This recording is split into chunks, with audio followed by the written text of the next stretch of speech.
ஒரு 2-3 நாட்களுக்கு முன்பாக ஒரு ஒரு டிவி டிபேட்ல நான் இருக்கும்போது அதில் பேசின ஒரு கருத்தாளர் வந்து அவர் சொன்னது, அன் இந்த கூட்டணியை முடிவு செய்தது அமித்ஷா அவர்கள். இங்கே வந்து அனௌன்ஸ் பண்ணதும் அமித்ஷா அவர்கள் தான். அவர்கிட்டயே நீங்க நேரடியா போய் முதல்ல பேசுங்க. பேசி முடிவு செய்யுங்க. நான் தான் முதலமைச்சராக இருக்க வேண்டும். எங்க தலைமையில தான் பெரும்பான்மை ஆட்சி அமைக்க வேண்டும். பாரதிய ஜனதா கட்சி கூட்டணியில தான் இருக்கணும் அப்படின்றத நீங்க பேசி முடிவு செய்யுங்க அப்படின்னு சொல்றாரு. அப்போ பாரதிய ஜனதா கட்சி அதை எதிர்பார்க்கிறது. ஆனால் அதை எதிர்பார்த்தாலுமே அங்க அவங்க வந்து முடிவு செய்ய வேண்டிய இடத்துல இல்லை. இன்னைக்கு ஹிண்டு பேட்டியை வச்சு தான் நீங்க எனக்கு என்கிட்ட இவ்வளவு கேள்வி கேட்குறீங்க.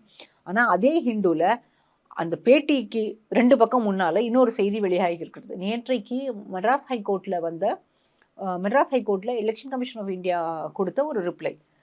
அது வந்து இரட்டை இலை வழக்கு தொடர்பாக, அது போக வந்து எடப்பாடி பழனிசாமி அவர்களை அதிமுகவினுடைய பொதுச் செயலாளராக பொதுக்குழு தேர்வு செய்த வழக்கு தொடர்பாக ஓபி ரவீந்திரநாத் தொடர்ந்த வழக்கு, புகழேந்தி, அதுக்கு முதல்ல ஃபர்ஸ்ட் வந்து ஒரு வழக்கு போடுறது வந்து சூரியமூர்த்தின்னு ஒருத்தர். இது மாதிரி கிட்டத்தட்ட ஒரு 7-8 பேர் தொடர்ந்த வழக்குகள் எல்லாத்தையுமே கிளப் பண்ணி ஒரு வழக்கு நடக்குது.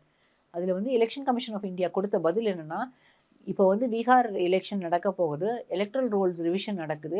எலெக்ஷன் கமிஷன் ஆஃப் இந்தியா இம்மீடியட்டாக இதில் வந்து ரிப்ளை பண்ணணும்னு நீங்கள் வந்து எந்த ப்ரெஷரும் கொடுக்காதீங்க. நாங்கள் வந்து எங்களோட டைமை நாங்கள் எடுத்துப்போம் அப்படின்னு சொல்கிறாங்க. இப்போ இந்த வழக்கு ஏன் இன்னும் நிலுவையிலேயே இருக்கு? ஏன் இன்னும் அலைவா எடப்பாடிக்கு ஒரு செக் வச்சிருக்காங்க இருக்கு? ஏன்னா இன்னைக்கு ஒருவேளை இல்லை நாங்கள் கூட்டணி ஆட்சி இல்லை, நாங்கள் பெரும்பான்மை ஆட்சி தான் அமைக்க போகிறோம் அப்படின்னு முடிவு பண்ணி பாரதிய ஜனதா கட்சியோடு கூட்டணி இல்லை அப்படின்னு வெளியில் வந்துட்டாலோ, அல்லது பாரதிய ஜனதா கட்சி கேட்கக்கூடியதை அதிமுக செய்ய மறுத்தாலோ இரட்டை இலை வழக்கு என்ன ஆகும்ன்றது ஒரு கொஸ்டின் மார்க். எடப்பாடிக்கு 2 பக்கமும் செக் இருக்கு. இந்த பக்கமும் நகர முடியாது, அந்த பக்கமும் நகர முடியாது. ஒரு கார்னர்ல 2 பக்கமும் நகர முடியாதா என்னங்கிறது எனக்கு தெரியல. ஆனா பழனிசாமி அவர்கள் நேற்றைக்கு அன்வர் ராஜா சொன்னது போல பாஜகவிடம் அதிமுக சிக்கி இருக்கிறது.